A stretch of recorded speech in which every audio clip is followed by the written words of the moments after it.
And then in 2015, we started Walter and Company, hence right there. So we started our own company, and we've been all over the country because our thing is this. I tried to train in a different way. I look at it saying, what's working in the private sector? What's working out there? And can we bring that into public safety communications? And you definitely can. I look for great things out there. So I go to a lot of conferences that have nothing to do with dispatch, but they give me great ideas to bring in. So most of our classes are based on the business side. All of these things are based on the business side, except for the one that we're in today. This one is based on my personal experiences because I have some pretty unique experiences that I want to share with you and ask you, are you ready? Are you ready in case it happens? So let's get rolling here a little bit. Before we get rolling, just one quick thing. We do have a program called We Speak Dispatch. It's a podcast. It's on Facebook, Instagram, Twitter, YouTube. It's on every podcast platform you could think of. We do special episodes about every week. You can join in if you want to. Just let us know. We'll bring you on as a guest. You can talk about what you want. They're about 15 minutes long, and they're geared that way so you can watch them on your break and say, hey, I saw this thing on there. Let's talk about this or that or whatever. So it's out there. It's 20,000 podcast plays so far, 36 countries. We've had guests from all over the country, all over the world on our podcast. So join us on that. We Speak Dispatch. It's a great little thing out there. So some notable events that I've been lucky to be part of is back in 92, and I'm sure some of you weren't even born in 92, but when I started back in the early 90s, we had a big thing with Rodney King. If you don't know who that is, please YouTube him and you'll find out, because that resulted in we chased him along the freeway, the highway patrol did, and then when he stopped, they went into another area, and that's when the whole thing blew up as a riot. And our office was very close to the riot center out there. We had lots of things going on in our area. I'll talk about that in a second. O.J. Simpson, if you remember who that was. O.J., I was working that day. We were chasing the Bronco. It was quite an unusual day because we were on DOS computers at that time. So it was really not an easy thing out there. The earthquake, that's when the freeway collapsed out there in California. I was working during that, and that was a whole mess too. Even to get to work was impossible. Bank of America robbery, if you don't know what that is, that was that robbery where the guys were walking through the streets of North Hollywood, shooting basically at anything they could find, resulting in a lot of changes for departments, a lot of changes. Then I was around for the 9/11 terrorist attacks. I was in a different office at that time, but we learned a lot of lessons. We weren't really emotionally ready to handle somebody attacking our country. It was a crazy time out there. And I've dealt with major wildfires and landslides and mudslides where it closed the entire freeway up Santa Barbara, which was just a crazy event out there. And then obviously we've all dealt with the election protests, BLM, all these other things that have been going on out there. Now, I'll tell you what's funny is we got a call the other day from somebody wanted one of our classes. And he goes, yeah, I want one of the classes, but I don't think we really need that dispatching during civil unrest. And we're like, why? And he goes, nothing ever happens in our area. And I'm thinking to myself, man, I would love to be that blind to something going on, because I'll tell you what, you're going to see today that it's not just big cities. It's all of us are part of this thing out there. So the way I do this presentation is I talk about it in three things, a 360 approach to dispatching during civil unrest. I talk about the personal readiness. I talk about the professional readiness, and finally, the emotional readiness. We're going to talk about each one of those things specifically. But if you know me, you know I'm a huge history person. I love history. History is my favorite topic. I love to talk about it. I love to go places that are historic, all those things. So when you start looking at dispatching during civil unrest and you think to yourself, wow, we've never had riots like this before. This is crazy. We're not even ready for these things. People pounding on our doors, lighting fires on our porches out there, all that stuff. Well, guess what? This country was founded on that. This country was founded on civil unrest when we went against the British and said, that's it, man, we're going to start our own country. And it's been going ever since then. And that's why I'm always telling people, don't act like this is something new. We should have been thinking about these things forever, because I'll tell you what, a lot of your field responders are doing that. They're out there practicing riot control and all these things. But what about dispatch? What are we doing about it? What about when it comes home? What about when it comes to our comm center and things are in front of our comm center out in the streets out there? And what are we doing about that? So we're going to talk about that because that's important. But you see all these other riots that have been going on. This is a tiny little list of things that have happened. From 1770, the Boston Massacre, that was a riot.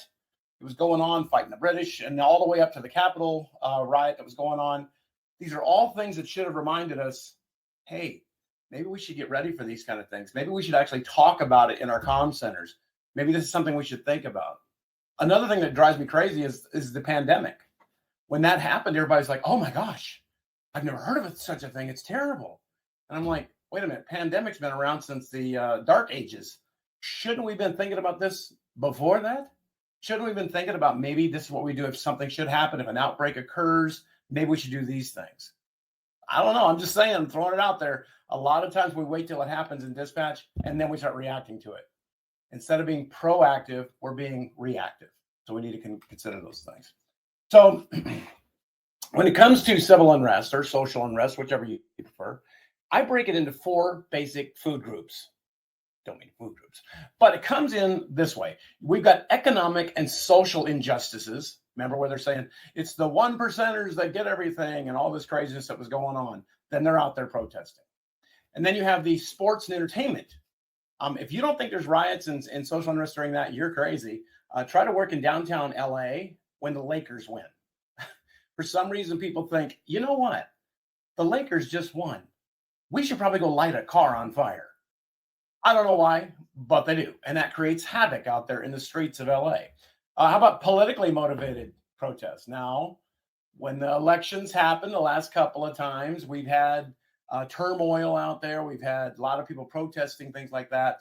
BLM was all over the place. Even in our little tiny town of San Luis Obispo in California on the Central Coast, we had marches going on through downtown. We had people protesting, blocking the freeways, all that stuff. And it was a big, huge deal out there.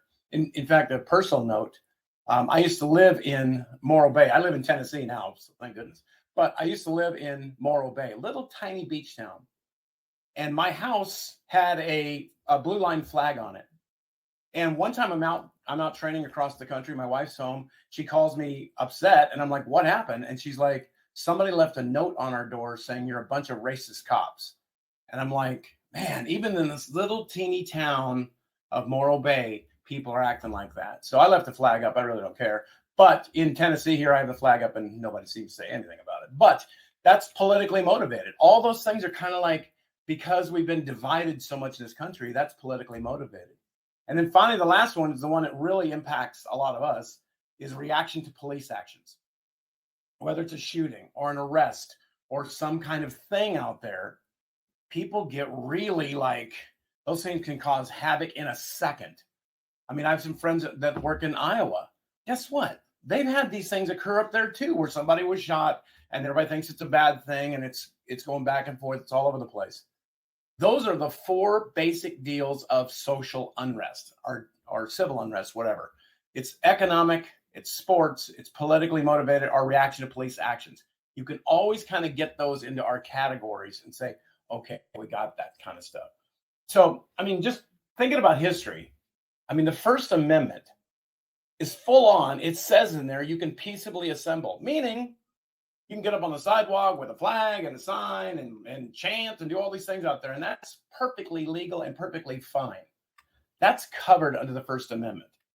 When it becomes a riot, that's a different thing. But we'll talk about that because crime has been surging like crazy. If you watch the news at all, you saw the person just walking in broad daylight in New York City and somebody hit him in the back of the head with a baseball bat. I mean, this stuff is out there. We have to be thinking.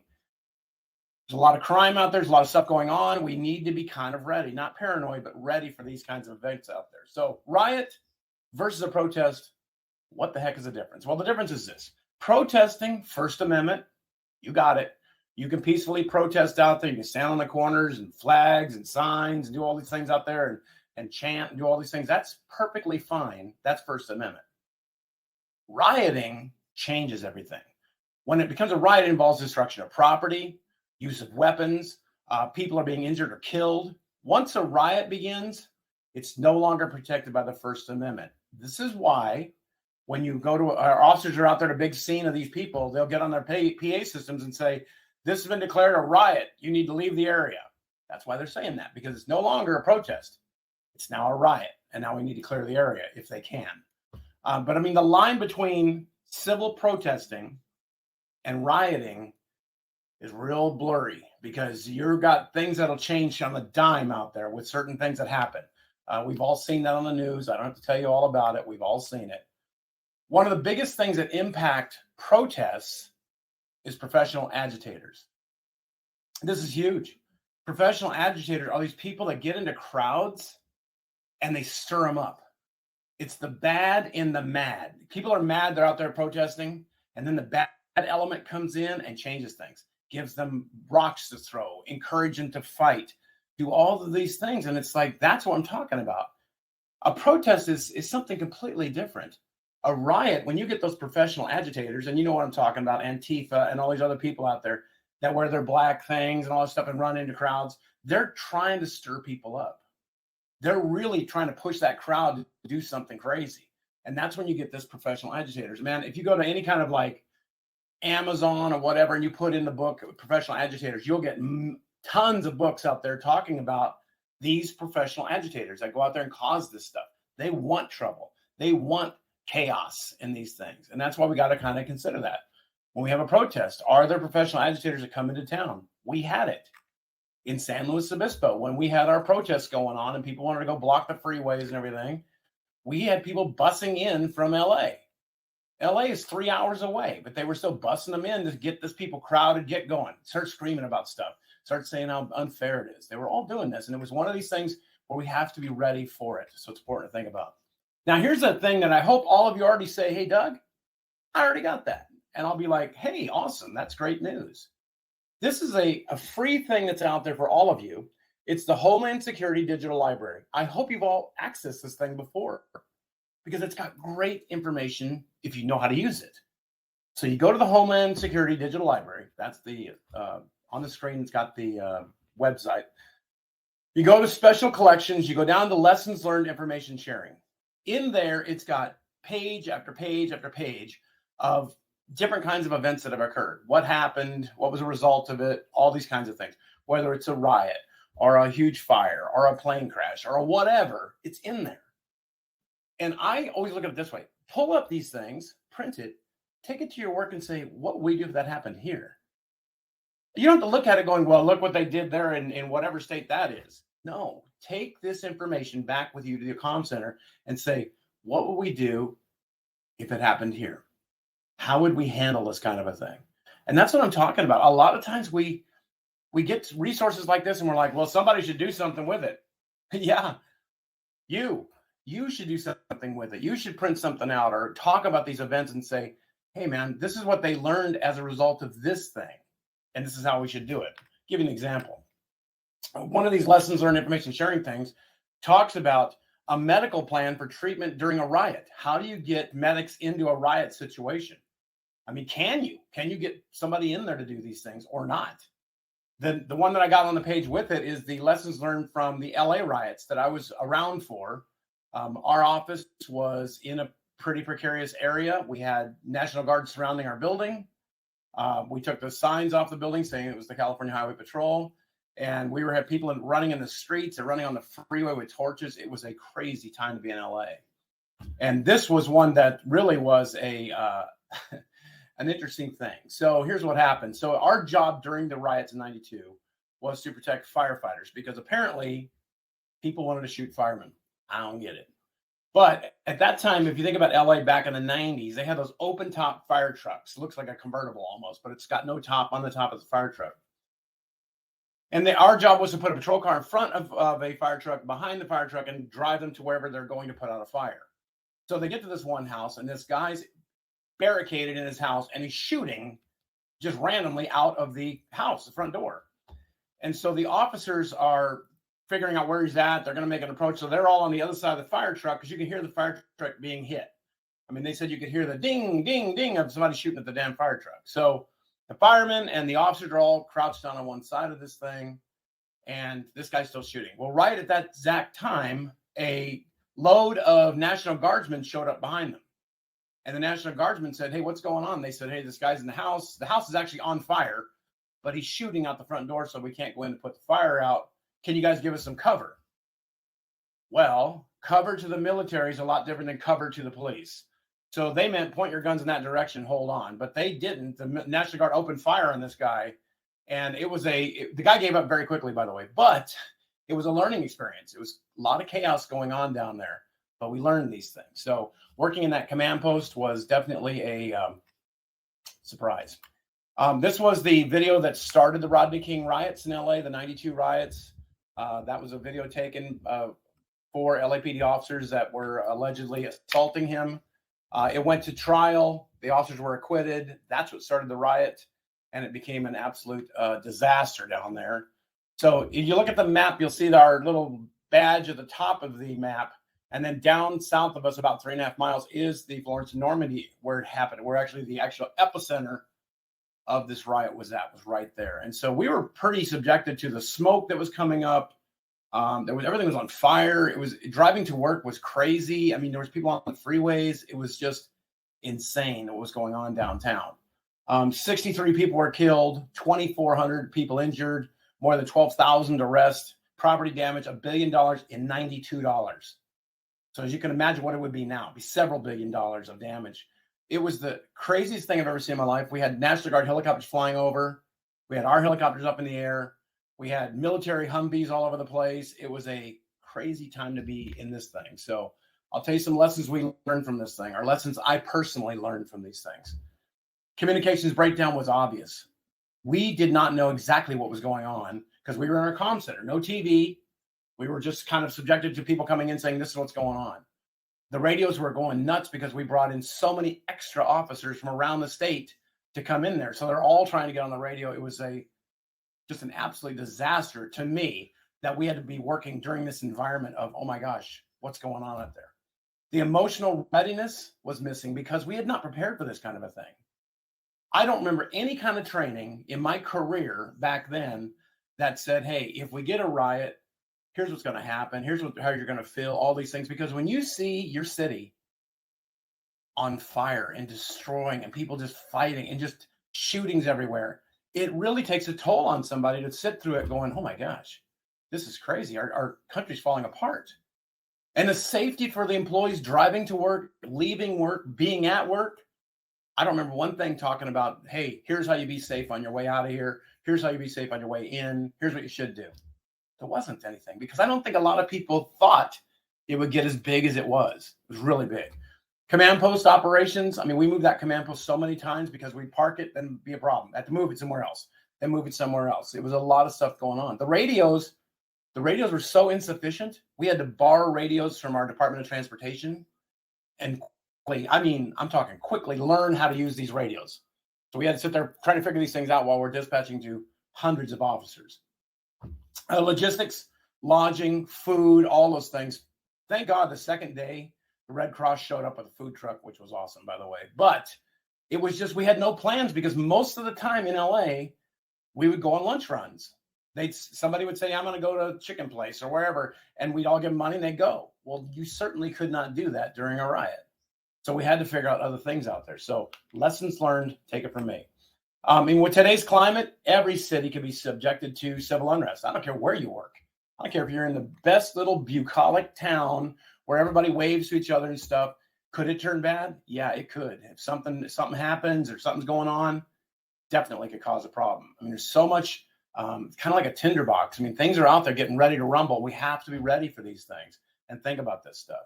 So, I mean, preparation and planning are critical to being a success, these things. How about this one? I always ask this question when I teach this class.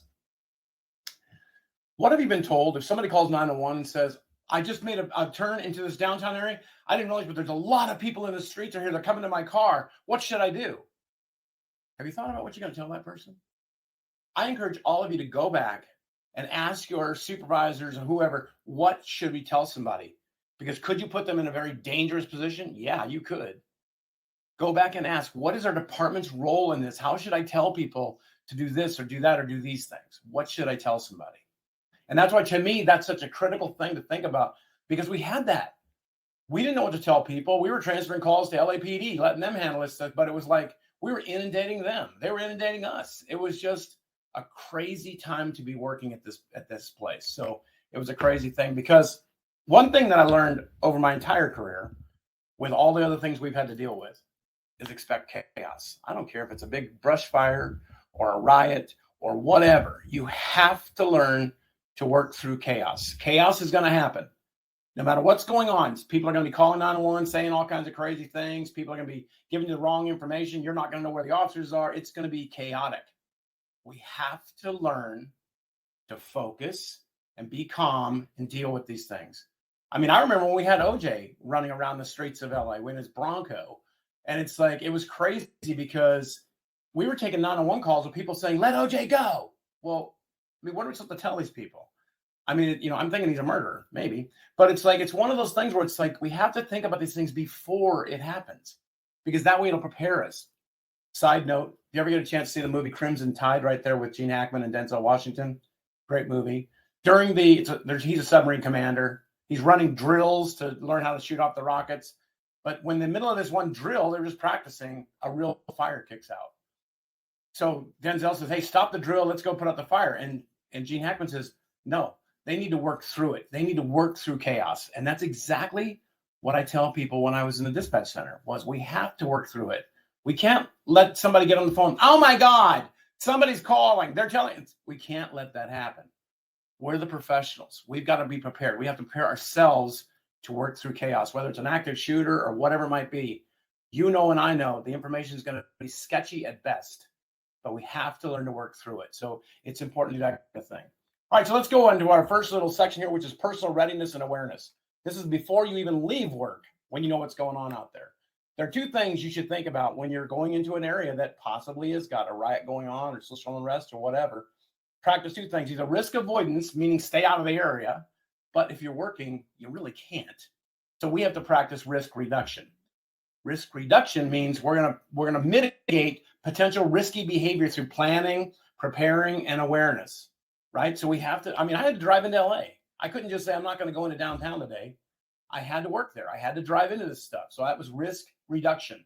I knew what to do to kind of reduce my risk factors out there. Complacency. I mean, how many times you see people walking around their phone, they're not paying attention to anything around them, and they're like, it's like, hello, people. You have to be a little bit aware of where you're at nowadays. I'm not saying be crazy and be paranoid, not at all. I'm saying be aware of certain things. Practice situational awareness. It's about trusting your instincts. Your instincts are telling you, hey, this looks a little hinky. This looks a little shady. Do something out there. So it's important. I mean, complacency, sitting back saying nothing's ever going to happen here, that's a problem. You're going to be in a real situation for that. So here's some practical tips to improve your own situational awareness. Whenever you get into a building, look for exits. Where are they? Where are the exits at? Most restaurants have an exit through the kitchen. If you're having dinner with your family and you see a group of people coming through the door that you think, oh my God, they're going to rob this place. They're wearing masks. They've got guns showing. Don't say, I'm going to take them on like, some TV show. Get the hell out of there. And if you don't have a way to get to that front door, the kitchens always have an exit. Go right through there and get out of that place. Get out of the environment. Risk reduction. Get away from this place.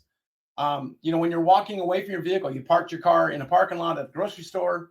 There's a car sitting next to you. There's a guy sitting in it. Looks real shady, but the car's running and he's just sitting there. I'm not saying be crazy about it. I'm saying just look, make sure you know, okay, that guy right there. If I hear the car door open or whatever, I'm going to be aware of it.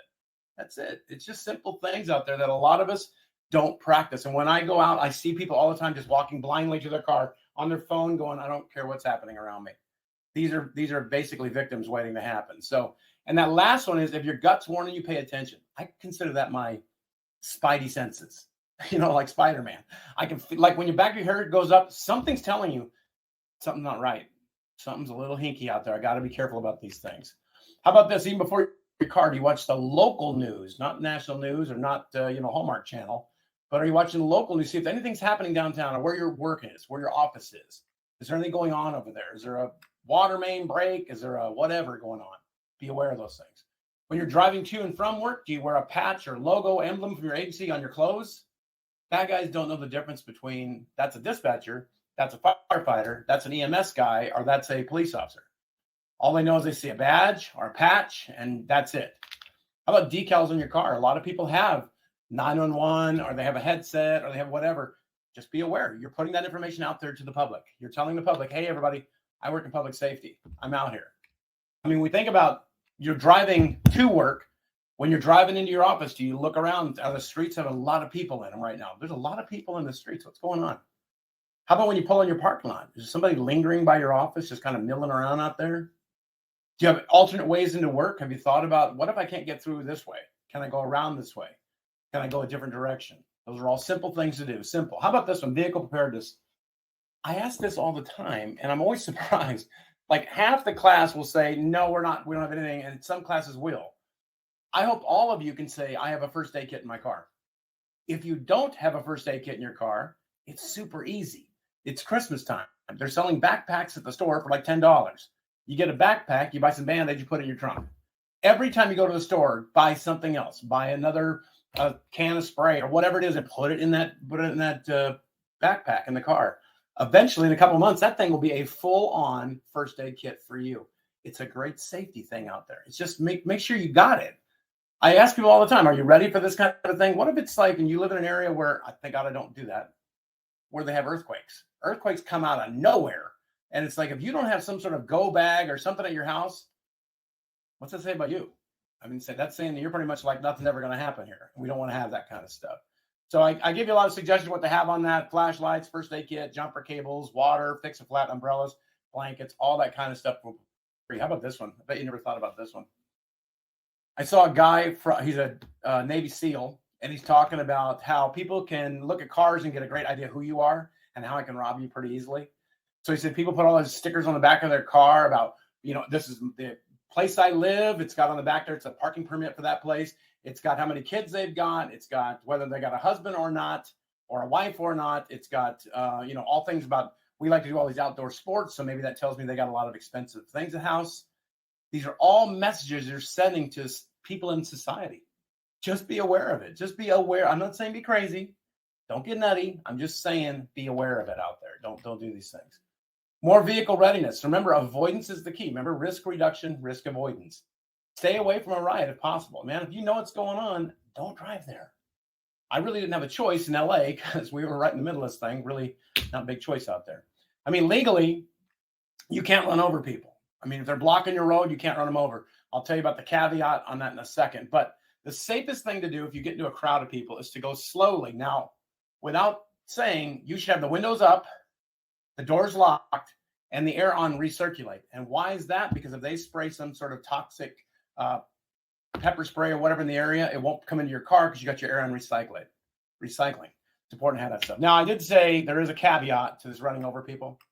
If you happen to live in Florida or Oklahoma, they've passed laws that if you feel threatened and there's cars around, people around you, that if you drive through and unintentionally kill or injure somebody, you're protected. So if you want to do that, move to Florida or Oklahoma. Good luck to you. How about this one? I don't endorse any of these things. I'm not telling you what to do. I'm giving you a warning saying, I'm just telling you, I've done research. I know about these things. Whatever you choose is on you. Okay. Personal security devices. Some people want them. Some people don't. Whether it's pepper spray, personal alarms, when you pull this key and it gets really loud, tasers, knives, guns, whatever you choose for your own personal protection. You just have to know some things about it. I mean, they all come with things. You need to be aware of and understand their effectiveness. Some of those things that I've just told you are simply designed to buy you some time. That's it. If you pepper spray somebody or you tase somebody or you do whatever, that's just giving you a few minutes to get the heck out of there. You don't want to spray or tase somebody going, are you okay? Are you all right? You hit them with that and you get, because that's what it's designed to do, is give you some time to escape. That's it. And it's important to know these things. I mean, with personal safety devices are unique. I mean, some require knowledge and training. I mean, pepper spray. Pepper spray is great, and a lot of people like to use it and all this stuff. But my thing is, pepper spray doesn't work really well if it's windy. If the wind's coming at you and you spray, it's going to come right back on you. I mean, you have to be aware of the limitations of some of these devices you have out there. I mean, and above all, you got to know the legal consequences of using such a thing. Could you be sued if this person is actually injured or whatever? Maybe. And a willingness to use it. I mean, it's not enough to pull out your pepper spray and say, I've got pepper spray and I will use it. Most criminals don't care. They'll come at you anyway because they know you're not going to do it because you're warning them. If you pull it, you're going to use it, right? I mean, it's the way it is out there. I mean, we have to consider these things. Oh my goodness. Hold on a second. I got a little freezing going on up there. There it is. Okay, so how about professional readiness while you're at work? Yeah, professional readiness. So what are the types of events that could cause dispatch interruptions? Lots of them. Whether it's a local protest and they're right outside your door protesting because they don't know it's the dispatch center, it's not the police station or the fire department or wherever, but they're out there protesting right in front of your building. That could cause problems. Natural disasters. I mean, we've had earthquakes when I worked in California. We had the freeway collapse. We had these things happen.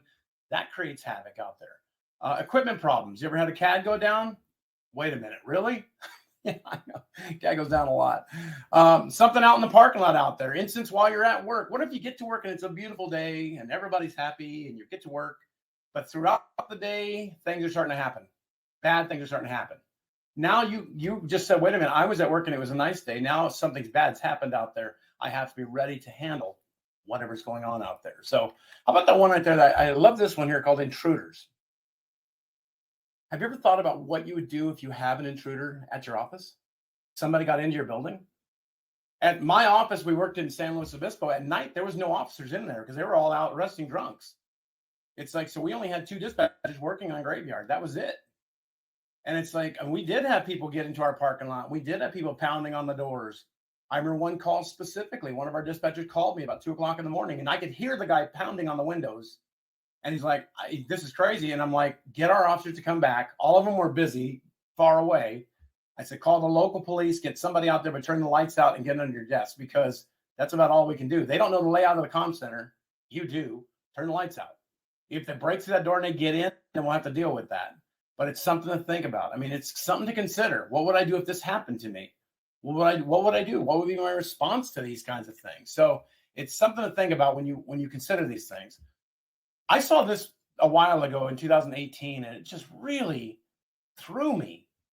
This dispatcher, and if any of you know this person or know the rest of the story out there, please let me know. Because this person was by themselves. Our officers are out in the field doing stuff. Guy comes to retrieve some property that was taken. She's trying to help him out, and then he just attacks her. And just, beats the living hell out of her. You see that? It was just awful, awful situation. So when I hear dispatchers say, nothing's going to happen here, really? We have to be prepared. We have to think to ourselves, not everybody out there is a good person waiting to give us a handshake. There are some really crazy people out there, and we have to be situationally aware. That's all. Not crazy, not nutty, situationally aware out there. So this was I saw that article and I couldn't believe this poor woman was just terrible, terrible stuff out there. How about this one? Minneapolis, remember back in the when it had the riots going on in 2020? And they had everything going on. And then for some reason, they said, let's let them burn down a police station. Great. Well, the police station they burned down was the backup center for the 911 place. So the 911 dispatch center, that was their backup center where they could go and get stuff. So unfortunately, when they decided to abandon this building and let the rioters take it over and burn it down, they got a hold of their radios. And they were now screwing around with their radios. On the after action report that I saw, it says that they were out there causing havoc to the 3rd precinct. They were trying to confuse and interfere with communications between police, fire, and EMS. Can you believe that? Can you believe that? That to me is just so, what would you do at that point? What would be your response? You ever think about this stuff? And we have to consider these things out there. How about while you're at work? So the other side of this is while you're at work. While you're at work and you're leaving your office, do you ever, when you leave the building, do you ever look out in the parking lot and see if anybody's out there walking around that you don't know? And what would you do if you didn't? What would you do if you walked out there and you saw somebody you don't know? Would you go take them on? Hey, y'all, come here. Or would you go back inside? What would you do if you saw somebody in the parking lot that you don't know? And they're kind of walking around looking at all the cars and stuff. We have to consider these things. Have you ever considered what you would do? I just bring this stuff up not to scare anybody, but to say, wait a minute. Have I thought about this?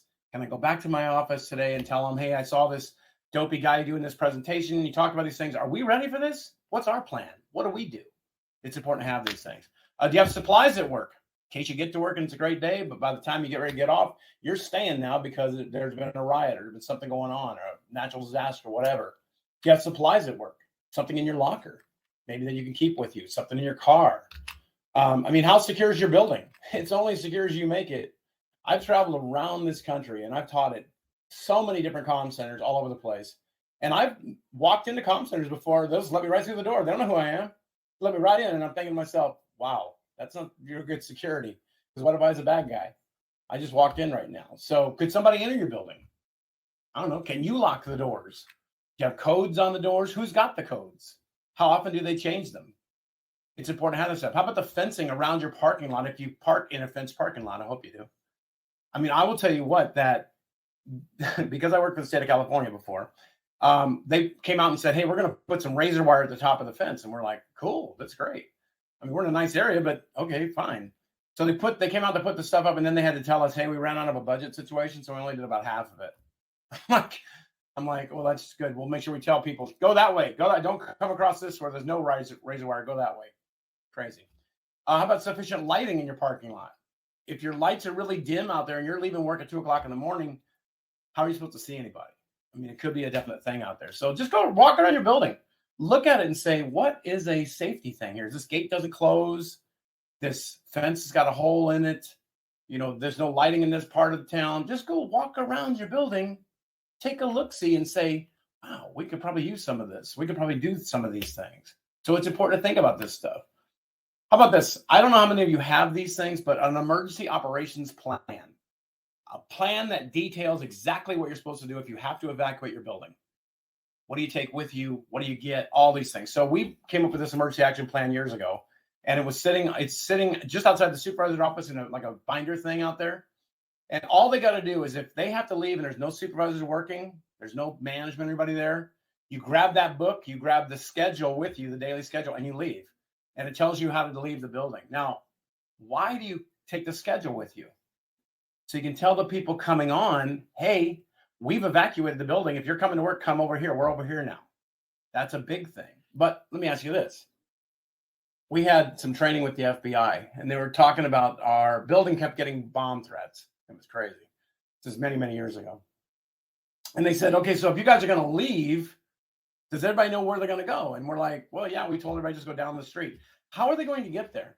What if you've got a bad situation going on in your parking lot? What if you got a riot going on? What do you now? How do you get out of your parking lot? I'm like, oh, man, I didn't think about that. It's like, what do we do? How do we get to wherever we're supposed to go to? Should we go take our cars and race out the parking lot? What if there's bad guys out there? We have to consider these things. I mean, on-duty personnel, where do we meet? Where do we get together? Where do we hold on?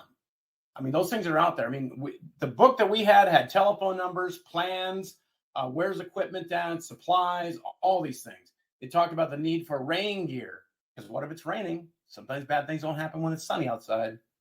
Raining, flashlights, phones, chargers, some type of food and water available that you can take all these things with you, and emergency actions out there. So, I mean, when I made that one years and years ago, it was step by step by step. I mean, when we did it, I wrote it as simple as possible. So anybody in a panic situation it says, do this, then do this, then do this, then do that.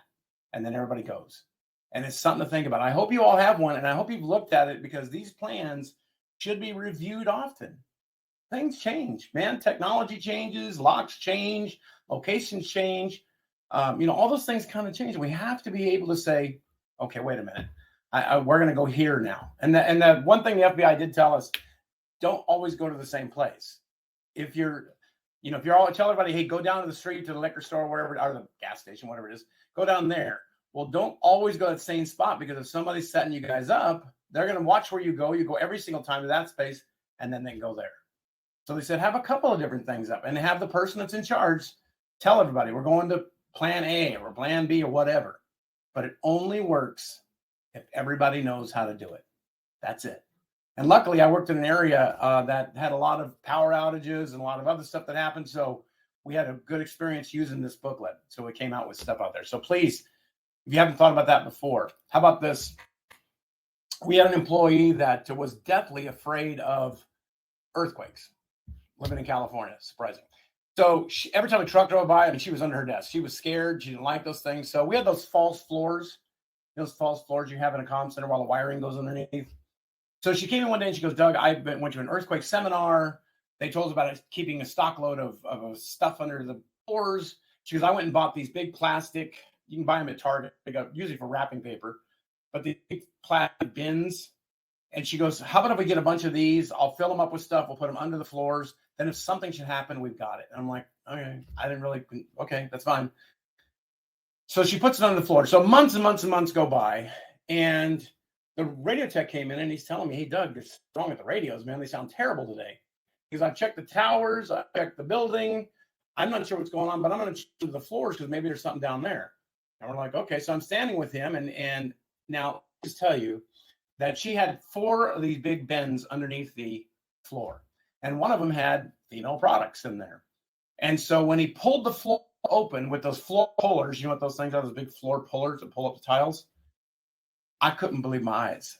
It was full of rats down there because the rats had chewed through the plastic and got to the female things and made nests all over the place. It was crazy. So we covered it up, and me and him went to lunch. No, I'm just kidding. We didn't do that. So, but we had to figure out, okay, then I started thinking about it, thinking, wait a minute. If we're in a disaster, who's going to be able to go get the floor puller, pull up these heavy tiles, pick up these big bins that are full of stuff, and take them outside with us? Nobody's going to do that. So then I went to it wasn't necessarily a prepper thing, but it was a thing I went to. And they were showing how to do things quickly. And they said, if you've got kids at your house or whatever, here's what you do. You get one of these like yellow trash cans you see on the screen right there, like wheels. And he goes, you fill that with stuff and you put it by the edge of the garage inside. If something should happen, open the garage. Anybody, even a child, can wheel that thing out to the parking lot, and you've now got all your supplies right there. And I'm like, oh my God, that's a great idea. So we got a couple for the comm center I was working at, and we put stuff in there. And it's so easy for anybody to be able to pull that right out the door. And they've got all of their supplies and radios and all that stuff. So please, if you're going to do something, think ahead. Who could lift up those tiles and get to that box? Nobody. But who could wheel this thing out in the parking lot? Everybody. So it's a very simple thing. But make sure when you put stuff in there, don't just put it in there in next year and then let it sit for 12 years and look at it again. It's got to be checked frequently. It only works if it's kept up and kept current and kept charged and got batteries and all that stuff in there. That's the thing out there. So it was really a simple little thing to do. I mean, it really worked well out there. I mean, know your local resources. Here's a big one. I mean, I'm always telling people, don't just think of your comm center as that's it. I mean, if you have a riot going on or some kind of civil unrest or something like that going on, you're going to be using other comm centers around you. I guarantee all of their officers are training with each other. How about comm centers? Are we training with each other? Do we go out and talk to these other comm centers, see what they got? See what their hotspots are in their town, what their mutual aid response is going to be. What other resources do they have? Do they have a helicopter? Do they have first aid? What do they have? And capabilities. Can they switch all the radios? Can they patch? I mean, if you don't know this stuff, you have to get out of your comm center and go visit these other comm centers and see what they're doing out there. So, I mean, when I would send our dispatchers out to go to other comm centers to do what we call a dispatch exchange. Crazy. But I would call the other center and say, hey, do you have an extra dispatcher today? And if they did, I would send them one of ours. They'd send us one of theirs, and we would exchange information for 4 hours. They'd go sit over there and get the information. Now, if I just sent a dispatcher to another comm center, I guarantee they would probably just talk about, where do you guys go to lunch? We go to eat tacos. What do you guys like? So I said, no, we can't do that. So we came up with this form that's got all kinds of questions they have to ask. When they come back, they share it with everybody. So we all now know, oh, that's what the PD has over there. That's what the sheriff has over there. They have those resources. So if you haven't done that before, get out and do it. How about this final section of this thing called emotional readiness and awareness? Preparing for the unexpected when it happens. It's something to definitely think about. I mean, tomorrow's challenges are going to be way more difficult and way more stressful if you're not ready and not prepared. Working during civil unrest, it can be very stressful. I'll tell you what, when I worked in LA during the Rodney King riots, when that happened, we had a lot of dispatchers who had family down in the area where they were rioting. And you could see it on their faces, like they're concerned. They're like, my kids are at home or my family's at home and I'm at work. What should we do? And there was never any kind of like, hey, we're management. We're going to send people down to pick up your kids and bring them back or whatever it is. It was just sort of deal with it. And my thing is we should be aware of those stressors before this stuff happens and think, how do we provide reassurances to dispatchers to say, this is a safe building. This is a safe thing. Here's what we're going to do to be safe at our place. That's going to build that reassurances in each of us to do these things. Personalization. Everybody's response to a critical incident is different. Everybody's going to, some people just, I mean, they're handling a civil unrest thing, they're like, who cares? Other people, it's really like knocking them for a loop because you're thinking, I'm watching society break down right in front of me. And that's crazy. And we don't want to have that kind of stuff. I mean, agencies should be able to provide that supportive and safe environment that recognizes and acknowledges these different reactions. It says, hey, we got some different reactions. We need to kind of worry about this stuff. So it's important. I mean, we're talking about surviving and thriving during these very challenging times. It's important. I mean, don't deny your feelings. Don't say, oh, I shouldn't feel like this because nobody else is, or Nobody else is getting upset about these things. We all are different, man. It's like we're all different. Be aware of others. If you're working next to somebody you don't like, but you saw them handle a very difficult call, be the bigger person and say, "Hey, are you all right? That was sound like a very tough call. You okay?" That's being an adult right there. That's being that adult person out there. Share with family and friends. Hey, you know what? I got to work in this environment. It is extremely stress-filled, and it's tough to deal with. I mean, don't be afraid to ask, and you're not alone on these things. It's important to have this stuff. Now, you probably noticed on the bottom of my screen, almost every single slide, it had this thing called Leave a Legacy. Because I thought of this Leave a Legacy thing a long time ago, and I thought, I don't think dispatchers realize the legacy they're building all the time. I mean, you're all building a legacy every day through every interaction, one person, one day at a time. You're all doing it. And sometimes we don't even think about it. We think, I just do my 8 and hit the gate. No, you're building a legacy, whether it's saving somebody's life on the phone or helping your friend at work or preparing everybody. You're making that legacy that you should be thinking, whether you're going to leave and go work someplace else or whether you're going to retire or do whatever. I hope you've thought about the legacy you're leaving. I mean, you've all been given a chance to make a difference, and every day offers you numerous opportunities to make that difference out there. Let me quickly tell you about this place, which is near me right now. I live just outside of Nashville. And there's a place called Uncle Nearest. And if you don't know anything who Uncle Nearest is, he's the guy that taught a young child, Jack Daniels, how to make whiskey. So it's a great story. If you ever go to the Jack Daniels distillery or Uncle Nearest, they'll tell you about each other, how he took them under his wing and showed them how to make whiskey. So when we did a tour of this place, it's not too far from my house. We went down and did a tour. It's really beautiful. In the tasting room was like an octagon building. And on the walls, they had pictures of all their employees. And they have quite a number of employees. But if you look closely at the pictures, they had a little paragraph below them. And every single one of them started out with, I want my legacy to be. And it was, I want my legacy to be the best experience you've ever had or the best whiskey you've ever had or whatever. And I was looking at that going, why wouldn't a comm center do that? Instead of just putting stupid pictures on the wall of all the employees, like a mugshot, shouldn't we have something below them saying, I want my legacy to be this or that or this? A lot of times we don't even think about it. A lot of times we just kind of pass by it. But our legacy is being built all the time. It's something out there. Now, you're probably thinking, wait a minute. Okay, I got the Leave a Legacy thing, but how does it apply to dispatching during civil unrest? Because if you take the time and you take the ability to go back after you get done with this and you start looking for ways to improve yourself, your workplace, and your peers, you're creating that legacy of, man, this person's on the ball. This person's making us better than we were before. This person's talking about preparing each of us to handle these extremely stressful situations. That's what it's about. It's about leaving that kind of legacy. You can do that in this kind of class and say, wait a minute, if I go and take those lessons learned information sharing, and I take those back and I print them up, and we talk about each one of those, I'm helping prepare people to handle something I hope they never have to handle, but they might have to. And one day they'll look back on that and say, that's because of you planned and helped us prepare ourselves to handle something like that.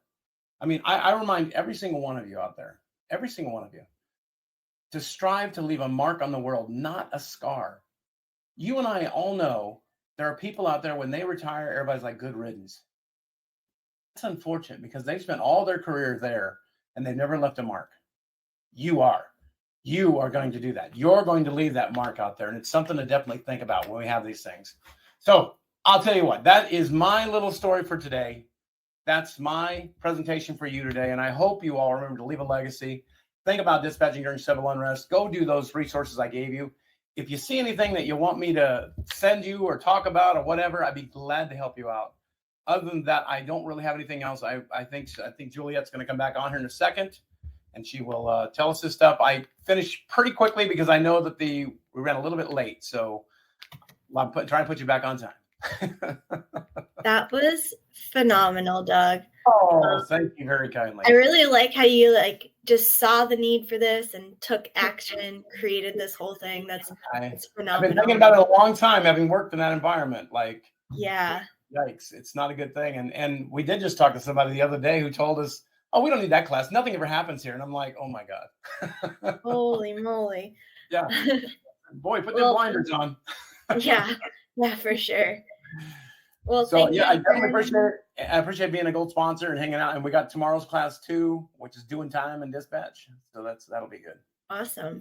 Yeah, thank you for speaking and for being a gold sponsor. We couldn't do this without our sponsors. Well, thank you very kindly. Phenomenal. Ricardo and you and everybody else that works there is doing a great job out there. We appreciate it. And all these 982 people watching us right now, that's awesome to think about. So thank you very much, everybody. Man, I hope you all have a great rest of the day and listen to all the other podcasts or all the other broadcasts out here. It's something to do. Yeah, absolutely. All right, everyone. So stick around. You're gonna have to go back into the lobby and pick the next session you would like because there are 3 more to choose from our silver sponsors. So go into the lobby after this ends and pick that, and we will see you all soon.